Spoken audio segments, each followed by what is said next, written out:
Ne la touche plus jamais. Arrête. Qu'est-ce qui se passe? Tu m'as giflé. Comment oses-tu? Elle a frappé la blonde de son patron au visage. Devant son patron. Devant sa mère. Et elle n'a pas fui. La femme couchée par terre est sublime. D'une beauté à couper le souffle, digne d'une routine de soins de la peau et d'un photographe. Sa main est pressée contre sa joue. Ses yeux ne pleurent pas, ils calculent. Amara se tient au-dessus d'elle. Uniforme gris. Basket blanche. Elle respire comme si elle venait de sortir de l'eau. Sa main droite est encore chaude du contact. Derrière Amara, un fauteuil roulant. À l'intérieur, une femme noire de 74 ans, la docteure Odette Brigg. Ses lunettes de lecture reposent sur le sol. Sa joue gauche est rouge. Une empreinte de main. Fraîche. La porte s'ouvre. Dex Brigg entre. Un M88, complet impeccable, téléphone en main. Il voit 3 choses en 1 seconde. Sa blonde étendue sur le sol. Sa femme de ménage penchée sur elle. Sa mère, le visage marqué par quelqu'un. 3 personnes. 3 histoires. 10 secondes pour décider laquelle est vraie. Il y a des mois, Amara Osé est descendue d'un autobus en provenance d'Atlanta avec une valise à roulettes, une carte d'autorisation de travail et les derniers mots de sa grand-mère résonnant encore dans sa tête comme un message vocal impossible à effacer. T'as des mains fortes, ma chérie. Elle lui servirait à soulever des gens. Elle n'imaginait pas qu'elle en aurait besoin de cette façon. Pendant des mois, Amara se tenait à l'entrée de service d'un immeuble du centre-ville de Houston. 26 ans. Ghanéenne américaine. Elle portait un blazer qu'elle avait repassé sur son lit d'hôtel avec une serviette et un fer à lisser, faute de trouver son fer à repasser. L'immeuble compte 41 étages. Le Pantouz occupe tout le dernier étage. La gérante de l'immeuble, Madame Fay, l'accompagne sans sourire. Une femme efficace. Le genre de femme qui a vu passer une centaine de filles et dont la moitié a abandonné. Le docteur Brigg a 74 ans. Enseignante retraitée. Paralysée à la suite d'une lésion médulaire il y a 2 ans. Elle est très perspicace. Elle lit tout. Elle va te mettre à l'épreuve. Amara pense. Ma grand-mère m'a mise à l'épreuve pendant 18 ans. La pièce est lumineuse. Un mur entier est recouvert de livres. Pas de livres décoratifs. Lire des livres. Faire craquer les reliures. Plier les pages. Des post-it qui dépassent comme de petits drapeaux jaunes. Au centre de la pièce, dans le fauteuil roulant, se trouve la docteure Odette Brigg. Petite. Cheveux bruns. Cheveux blancs tirés en arrière. Lunettes rondes légèrement inclinées sur le nez. Un visage qui régnait jadis sur les amphithéâtres et qui, maintenant, se retrouve cantonné à une simple pièce. Elle regarde Amara comme un professeur regarde ses étudiants le premier jour. Convainc-moi. Vous êtes ghanéenne. Oui, madame. Née ici. Mais les 2 parents sont originaires de Kumasi. Ashanti. Oui, madame. J'ai enseigné la littérature africaine pendant 22 ans. Vous lisez? Je lis de tout. Le docteur Brigg incline la tête. Nommez quelque chose que vous avez détesté. Amara n'arrête pas. Le fond de leurs yeux était tourné vers Dieu. Janie enterre un gâteau au thé et le livre présente cela comme un symbole de paix. Ce n'est pas la paix. C'est de la survie déguisée en stratagème. Quelque chose bouge sur la face de la vieille femme. Pas un sourire. L'espace où un sourire pourrait naître. Tu commences cet après-midi. Amara aide les femmes qui ne peuvent pas marcher depuis qu'elles ont 8 ans. Sa grand-mère la lavait. Je l'habillais. Je lui tressais les cheveux. J'ai poussé son fauteuil roulant jusqu'à l'église tous les dimanches. Sa grand-mère est décédée quand Amara avait 23 ans. Ses derniers mots à travers le masque à oxygène. Des mains fortes. Elles servent à soulever des gens. C'est la seule raison pour laquelle Amara a accepté ce travail. Pas pour le salaire. Elle sait ce que ça veut dire de prendre soin d'une personne que le monde a oubliée. Dans 2 semaines, elle et le docteur Brigg trouvent leur rythme. Le matin. Le docteur Brigg lit de la poésie à voix haute. La voix de son ancienne professeure lui revient comme un automatisme. Forte. Bien sûr. Remplir la salle. L'après-midi. Amara lit et le docteur Brigg argumente. Leurs débats littéraires sont passionnés, comme ceux qui se disputent après avoir attendu toute leur vie une personne digne de ce débat. Toni Morrison écrit comme si elle vous mettait au défi de la suivre. Le docteur Brigg l'affirme. Parce qu'elle l'est. Elle n'a jamais ralenti le rythme pour les lecteurs qui n'étaient pas prêts. Le docteur Brigg observe Amara. Pas d'employeur à employé, mais de lecteur à lecteur. On commence les tresses à la 3e semaine. Amara démêle les dreadlocks du docteur Brigg lorsqu'elle demande. Je peux les refaire? Je pourrais les enlever, les laver et recommencer à 0. Ma grand-mère disait que des cheveux propres, c'était comme une couronne. J'ai 74 ans. Ma grand-mère en avait 81. Silence. Fais-le. Des heures plus tard, Amara a brandi un miroir. Le docteur Brigg caresse lentement ses cheveux fraîchement coupés. Comme si elle y lisait quelque chose. J'ai l'air d'une grand-mère. T'as l'air d'un professeur. C'est pas différent. Elle rit. réelle et pleine. Comme quelque chose qui avait été enfermé dans un tiroir pendant 2 ans et qui s'était finalement rappelé qu'il avait le droit d'exister. Des bruits de pas dans le couloir. Quelqu'un écoutait. Puis s'éloigna. Jade. La copine de Dex arrive tous les jours vers midi. Elle dirige une marque de bien-être. 40 000 abonnés sur Instagram. Elle appelle le docteur Briggs sa reine, son inspiration. Elle lui apporte des fleurs. Elle publie des photos avec la légende suivante. Je passe l'après-midi avec la femme la plus élégante que je connaisse. Amara observe. La vraie chaleur humaine est maladroite. Elle s'interrompt. Elle rit au mauvais moment. Elle oublie ce qu'elle a dit. La chaleur de Jade est orchestrée. Chaque geste est parfaitement calculé. Chaque mot est préparé avec soin. La grand-mère d'Amara disait toujours. Quand on est trop prudent dans sa gentillesse, on cache le contraire. Jour 11. Amara revient avec le thé de l'après-midi. La porte est entr'ouverte. La voix de Jade, basse et douce. Il finira par te mettre quelque part. Après le mariage, un endroit agréable. Une salle de réception. Vous y trouverez vos livres. Mais vous n'aurez pas cette vue. Il ne viendra pas vous rendre visite. Parce que je vais vous expliquer que l'établissement offre de meilleurs soins. Et il me croira. Il m'a toujours cru. Voix du docteur Briggs, petit. Effrayé. S'il vous plaît, ne faites pas ça. Alors, ne m'y forcez pas. Quand le nouveau docteur viendra vendredi, vous lui direz que vous étiez confuse. Que vous aviez des trous de mémoire. Tu comprends? Oui. Amara se tient dans le couloir. Un plateau de thé à la main. Les doigts gelés autour des poignets. Elle entre en souriant. Normal. Doucement. Jade se redresse. Son sourire revient sans la moindre hésitation. Amara pose le plateau. Et elle se met à regarder. Jour 15. En aidant le docteur Briggs à se changer, Amara aperçoit l'échymose. Dans le bras. Violette. On dirait 3 doigts pressés fort. Les accoudoirs d'un fauteuil roulant ne laissent pas d'empreinte digitale, dit Amara à voix basse. Le docteur Briggs s'éloigne. Je l'ai heurté. J'ai baigné ma grand-mère tous les jours pendant 15 ans. Je sais faire la différence entre une petite bousculade et une poignée de main. La vieille dame regarde par la fenêtre. C'est rien. Le portail demeure fermé. Mais Amara a maintenant vu ce qu'il y avait derrière. Jour 18. Amara termine son service et passe devant le bureau du docteur Briggs. Le fauteuil roulant et le dos au mur, à 45 cm de la peinture blanche. Le docteur Briggs reste immobile, le regard vide. Elle ne peut pas tourner sa chaise elle-même. Ses bras ne sont pas assez forts pour supporter le poids. Depuis combien de temps es-tu comme ça? Quelle heure est-il? 3h40 depuis 10h. Près de 6h. Face à un mur. Parce que quelqu'un l'a pointé du doigt avant de partir. Amara s'accroche au poignet. Elle tourne sa chaise vers la fenêtre. La lumière de l'après-midi éclaire le visage du docteur Briggs. Elle cligne des yeux. Lentement. Comme une remontée à la surface. Elle a dit que la lumière me faisait mal aux yeux. Vraiment? Non. Amara ouvre davantage les rideaux. Elle ajuste la couverture sur ses genoux. Il lui tend le livre qui se trouvait sur la table de chevet. Sans ajouter un mot. Le docteur Briggs lit. Ses mains tremblent à la première page. À la 3e, la voix du prof revient. Amara est debout près de la fenêtre et écoute. Sa mâchoire est tellement serrée qu'elle la fait souffrir. Jour 22. Les lunettes ont disparu. Amara les cherche pendant 2 jours avant de les trouver. Cachées au fond d'un tiroir de commode, sous des foulards pliés. C'est Jade qui les avait mis là. Le docteur Briggs est assis depuis des jours, comme dans un brouillard. Incapable de lire. Incapable de voir l'horizon. Incapable d'être professeur. Juste une femme perdue dans le brouillard. Amara nettoie les lentilles avec son tablier. Elle s'agenouille près du fauteuil roulant. Elle pose les lunettes sur le visage du docteur Briggs, comme elle posait autrefois les lunettes de lecture de sa grand-mère. Doucement. Comme si elles avaient de l'importance. Parce qu'elles en ont. Le regard du docteur Briggs se fixe. La pièce s'affine. La bibliothèque. La fenêtre. Le visage d'Amara. Merci, murmure-t-elle. Cette nuit-là, Amara est étendue dans sa petite chambre au bout du corridor de service et regarde le plafond. Elle pleure pas pour elle-même. Elle pleure pour la femme du corridor qui, elle, ne pleurera pas. Jour 27. Amara l'entend dans le couloir. Un bruit sec. La peau qui frotte contre quelque chose de dur. Puis un cri bref et étouffé. Elle ouvre la porte. Jade est debout à côté du fauteuil roulant. La main du docteur Briggs est posée sur ses genoux. Ça gonflait déjà. Le talon de Jade reposait sur ses doigts. Amara. J'étais juste en train de remettre sa couverture en place. Le sourire est instantané. Parfait.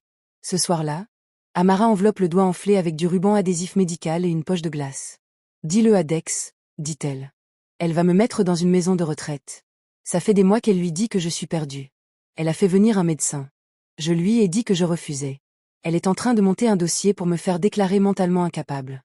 T'es la personne la plus perspicace que j'ai jamais rencontrée. Ce que je suis n'a aucune importance. Ce qui compte, c'est ce qu'elle lui fait croire que je suis. Silence. Elle n'est pas plus futée que toi, dit Amara. Elle est juste plus méchante. C'est deux affaires différentes. Jour 32. Amara va voir Dex. Son bureau à domicile. Des murs de verre. Un bureau de la taille de son premier appartement. Elle lui raconte tout. Les menaces. Les lunettes cachées. Le bleu. La marque du talon sur les doigts. La promesse chuchotée d'un établissement. Il écoute. Puis il appelle Jade.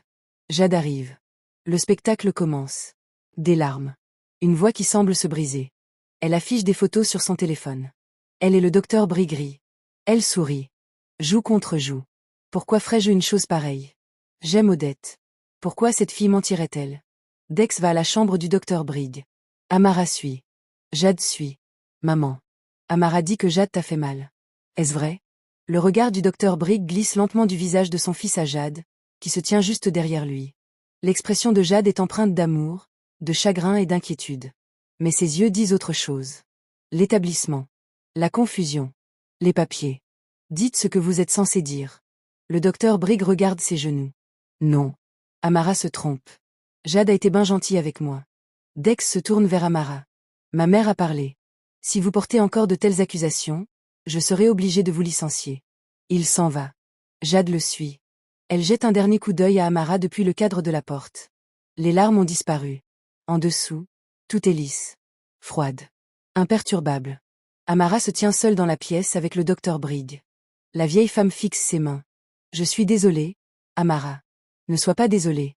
Sois en colère. Je suis trop fatiguée pour être en colère. Alors je serai fâchée pour nous deux. Amara s'assoit près du fauteuil roulant. Elle prend la main bandée du docteur Brig dans les siennes. Le silence règne dans la pièce.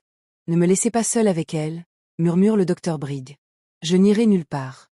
Les semaines passent. Amara reste. Tresse. Lit. Cuisine. Discute. Dex commence à remarquer non pas les mauvais traitements, mais le changement. Un après-midi, il passe devant la chambre de sa mère et entend des rires. Il s'arrête. Les deux femmes se disputent pour savoir si Lorania Lurston était intrépide ou téméraire. Sa mère est en train de gagner. Il n'a pas entendu ce son depuis 2 ans. Il reste à l'écoute pendant environ 3 minutes. Puis il s'éloigne. Ce soir-là, dans la cuisine. Ma mère a ri aujourd'hui. Elle rit presque tous les jours. Avant, non. On ne lui donnait pas assez de raisons. Qu'as-tu fait de différent? Amara se tourne vers lui. Je lui ai tressé les cheveux. J'ai lu avec elle. Je lui ai enlevé son gel. J'ai jasé de livres. Je l'ai traitée comme un être humain, pas comme un fardeau en fauteuil roulant. Je la traite bien. Toi, tu la traites comme une corvée. Comment ça va? Maman. Bien. D'accord. C'est pas une conversation. C'est un registre de présence. Personne ne parle ainsi à Dex Brig. Ni les membres du conseil d'administration. Ni les avocats. Sa gouvernante l'a fait. Elle était professeure, explique Amara. Elle a influencé la pensée des gens pendant 22 ans. Et elle est assise dans ce fauteuil roulant depuis 2 ans, sans que personne ne la considère encore comme cette femme. Il ne dit rien. Ce soir-là, il va dans la chambre de sa mère. Il reste plus d'1 heure. Pas 10 minutes. 1 heure. Pendant ce temps, Jade remarque elle aussi le changement. Le docteur Brig est plus fort. Plus bruyant. Dangereux. Elle envenime la situation. Elle limite les heures de travail d'Amara. Elle remplace le physiothérapeute par quelqu'un qui lui fait un rapport. Elle resserre tout. Elle serre. 4e mois. Jeudi. 16h12, le docteur Brig retrouve une dernière fois la voix du professeur. Je vais dire à mon fils qui vous êtes. Il était assis avec moi la semaine dernière. Il m'a entendu. Il commence à me voir de nouveau. Et quand il me verra clairement, il te verra aussi clairement. La voix de Jade s'éteint.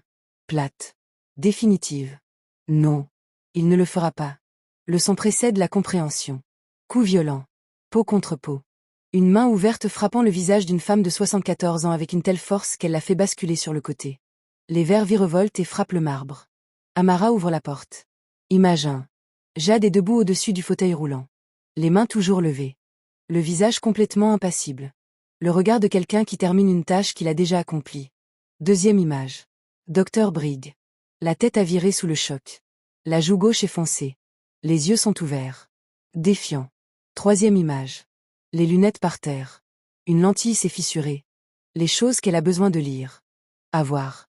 Être elle-même. Amara regarde l'empreinte de la main. Elle regarde les lunettes. Elle regarde le visage impassible de Jade.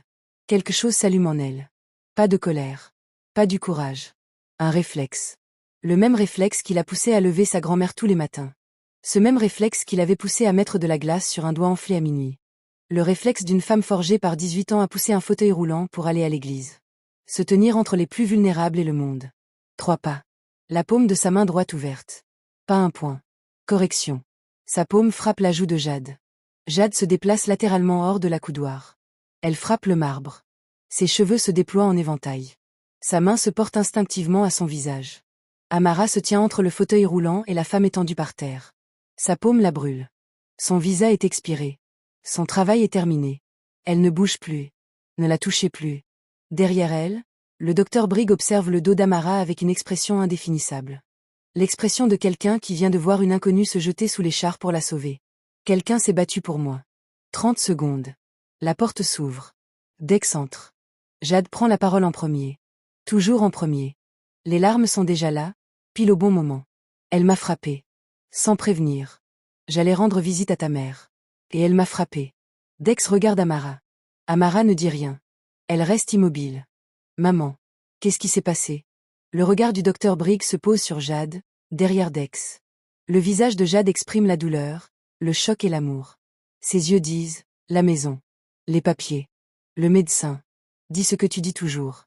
Quelque chose a changé. Maintenant, une femme en uniforme gris a traversé une pièce pour elle. Pas pour l'argent. Pas pour le statut social. Parce qu'elle a des mains fortes et que quelqu'un lui a dit à quoi elle servait. Quelqu'un s'est battu pour moi. Le portail s'ouvre. Elle m'a giflé. Le silence se fait dans la pièce.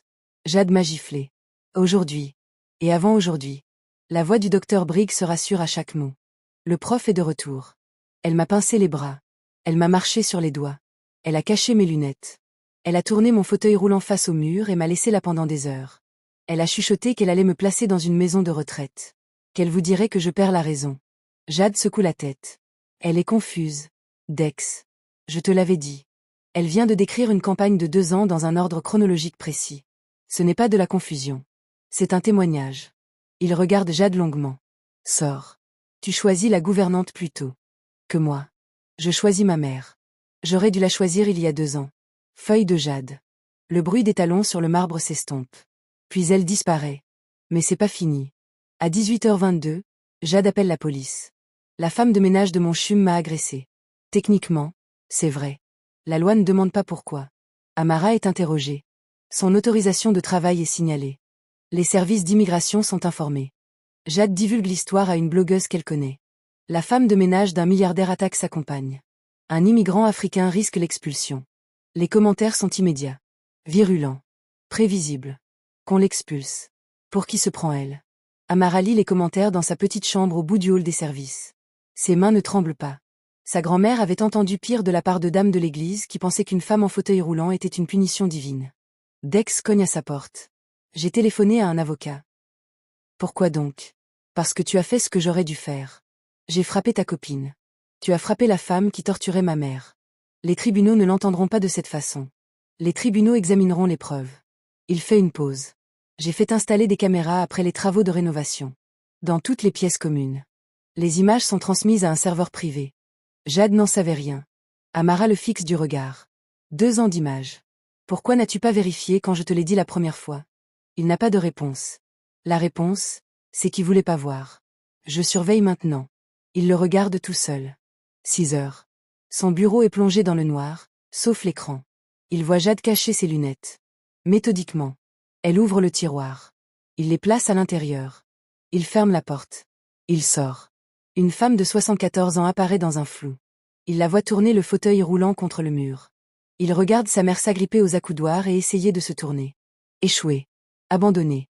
Rester assise pendant des heures, face à la peinture blanche, tandis que la silhouette de Houston brille en arrière-plan. Il la voit debout sur les doigts de sa mère. Le cri étouffé. Le sourire sur le visage de Jade. Pas de cruauté. Quelque chose de pire. L'ennui. Il entend les menaces chuchotées. Le son est clair. Chaque mot.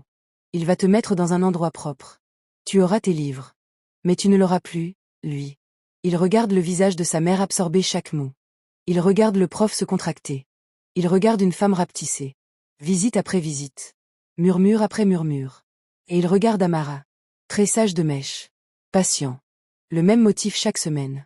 Le visage du docteur Brigg, d'abord vide, s'animait à mesure que chaque rangée prenait forme. Amara trouvait les lunettes et nettoyait les verres avec son tablier. À genoux. Les posant sur le visage du docteur Brigg comme s'ils étaient précieux. Parce qu'ils le sont. Amara a viré le fauteuil roulant vers la fenêtre. La lumière a frappé le visage de sa mère. Sa mère cligna des yeux. Lentement. Comme si on sortait d'une pièce sombre. Amara est assise à côté du fauteuil roulant au milieu de la nuit. Pas un mot. Juste là. 2 femmes dans la même pièce, à 2 ans d'intervalle. L'une la rétrécit. L'autre la reconstruit. Il regarde les images de cet après-midi-là. Claque de jade. Le verre tourne. Amara traverse la pièce. Il la regarde 3 fois. Au 3e visionnement, il remarque quelque chose qui lui avait échappé. Après le coup. Après la chute de Jade, la main d'Amara tremble. Tout son corps tremble. Elle est terrifiée. Mais elle ne bouge pas de son fauteuil roulant. Elle se place entre le docteur Brigg et la femme étendue sur le sol. Et elle reste. Dex ouvre les documents relatifs au fonds de fiducie familiale. Puis il appelle son directeur juridique. Il appelle alors son détective privé. À 3h54. L'accident s'est produit il y a 2 ans. Ma mère a subi une lésion médulaire. J'ai besoin du rapport d'incident complet et des dossiers d'entretien du véhicule. Ce dossier a été classé. Rouvrez-le. Le rapport sera disponible 48 heures plus tard. Le contrôle des freins prévu le matin de l'accident a été annulé par un appel téléphonique. Le numéro correspond au gérant des ventes de Jade. Les freins. L'appel téléphonique. Le moment choisi. Dex y pense toute une journée. Son beau-père. L'homme qui réparait tout dans la maison. Celui qui faisait des jokes de marde et qui tenait toujours ses promesses. Il est décédé dans cet accident. Sa mère a été paralysée. Parce que quelqu'un a annulé un contrôle des freins. Il le dit à Amara. Elle reste immobile. Ta mère ne sait pas. Elle s'en veut depuis 2 ans. Elle m'a dit que c'était elle qui avait signalé le retard. Il a abandonné le garagiste à cause d'elle. Elle doit l'apprendre de ta bouche. Pas par l'entremise d'un avocat, mais par celui de son fils. Ils l'annoncent ensemble au docteur Brigg. Près de la fenêtre. La silhouette de Houston se dessine derrière la vitre. Elle écoute, l'air grave d'une professeure. Traitement. Catalogage. Puis. Les freins. Quelqu'un a annulé l'inspection technique. Oui. Il a dit qu'ils avaient un mauvais feeling ce matin-là. Il a failli appeler. Je lui ai dit qu'on était en retard. Sa voix s'éteint presque complètement.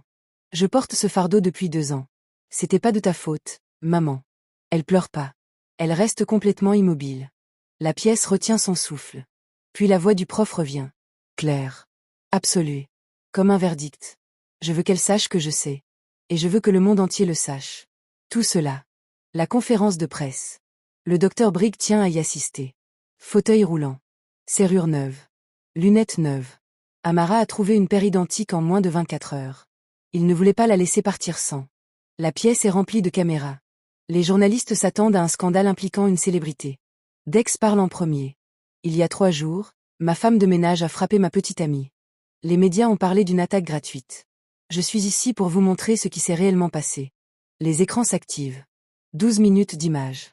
La pièce observe en silence. Les lunettes cachées. Le fauteuil roulant est tourné contre le mur. Le talon sur les doigts. On entend des halètements. Les menaces chuchotées défilent à l'écran en sous-titres. Les formulaires psychiatriques. La lettre de l'établissement. Rédigée. Adresse. En attente de signature. Amara tresse ensuite des mèches. Préparation du riz Geloff. Recherche de lunettes. Elle a viré la chaise vers la fenêtre. Elle tenait sa main enflée dans l'obscurité. Puis, une gifle de Jade. Les verres tournent. Amara traverse la pièce. Ne la touchez plus. La pièce explose de joie. Dex lève la main. Il y en a d'autres. Les documents de fiducie. Le dépôt du dossier. L'appel téléphonique annulant le contrôle des freins. Le lien avec l'entreprise familiale de Jade. L'accident qui a coûté la vie à son beau-père et paralysé sa mère. Une enquête est en cours de réouverture. Des caméras partout maintenant. Le docteur Brigg se dirige vers le centre de l'estrade. Je suis la docteure Odette Brigg. J'ai enseigné la littérature afro-américaine à l'université Howard pendant 22 ans. Je ne suis pas confuse. Je ne suis pas en déclin.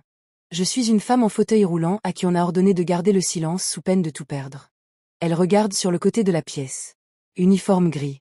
Basket blanche. Les yeux humides. Aujourd'hui, j'ai choisi de parler. Parce qu'une jeune femme, la femme de ménage chez mon fils, a choisi de se battre pour moi quand j'avais arrêté de me battre pour moi-même. Elle soutient le regard d'Amara. Amara osait à frapper mon agresseur. Et j'aurais aimé avoir le courage de me lever et de le faire moi-même. Jade fait l'objet d'une enquête. Maltraitance envers une personne âgée. Fraude. Opposition de complot criminel lié à l'accident. Sa marque de bien-être disparaît du jour au lendemain. Les commentaires s'enflamment. Protéger Amara. C'est elle la vraie. Les accusations contre Amara seront abandonnées d'ici la fin de la journée. 3 semaines plus tard. Chambre du docteur Brigg. Le matin.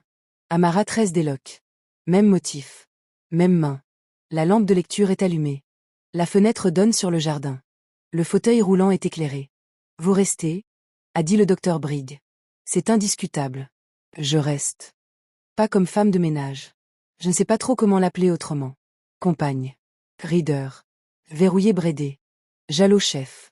Ami. Si ce n'est pas trop sentimental pour quelqu'un de Kumasi. On est sentimentaux. On le cache, c'est tout. Nous aussi. Dex a offert un poste officiel à Amara. Salaire complet. Avantages sociaux. Parrainage de visa. Elle a accepté à une condition. Je réponds à votre mère, pas à vous. On dirait que tout fonctionne comme ça dans cette maison maintenant, dit-il. Tu apprends lentement. Mais tu y arrives. Ce mardi soir-là, Amara est dans la cuisine. Du riz jalo. L'odeur embaume tout l'étage. Dex est assis au comptoir et la regarde cuisiner. Tu as tout changé dans cette maison. J'ai fait du riz et des tresses. Ta mère a fait le reste. Silence. Je sais pas comment faire, dit-il. Ayez de la compassion pour quelqu'un qui travaille ici, sans que ce soit mal. Je ne travaille pas chez vous. Je travaille pour ta mère. Il y a une différence. Vraiment.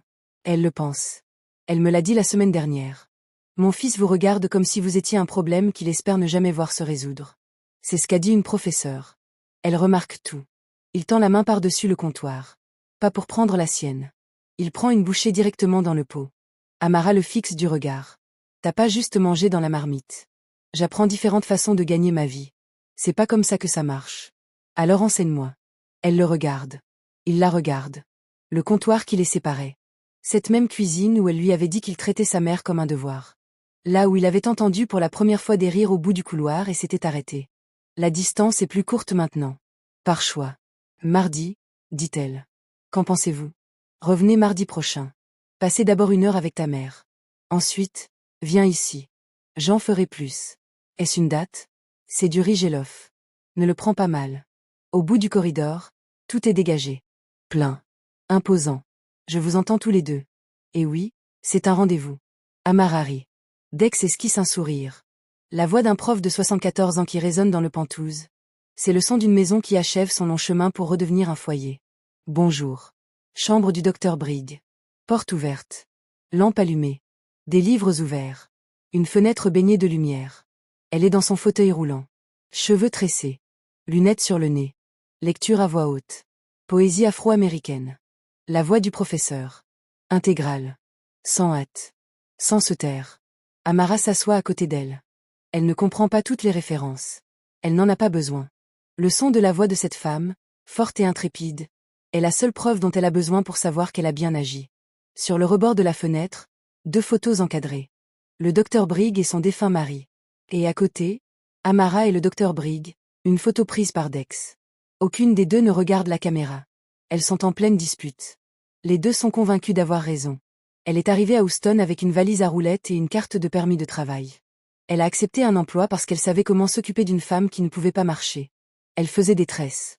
Elle faisait du riz au géol le mardi. Elle jasait de livres avec un prof qui n'avait pas eu de discussion avec elle depuis 2 ans. Et quand elle a vu une marque de main sur le visage de ce professeur, elle a traversé la pièce et a utilisé ses mains fortes comme sa grand-mère le lui avait appris. Sans intention de blesser. Retenir quelqu'un. Certains passent leur vie à attendre la permission de faire ce qui est juste. Amara, elle, n'a pas attendu. Elle a aperçu des morceaux de verre sur le plancher de marbre et elle s'est déplacée. Les mains fortes ne demandent rien. Elle refuse tout simplement de lâcher prise.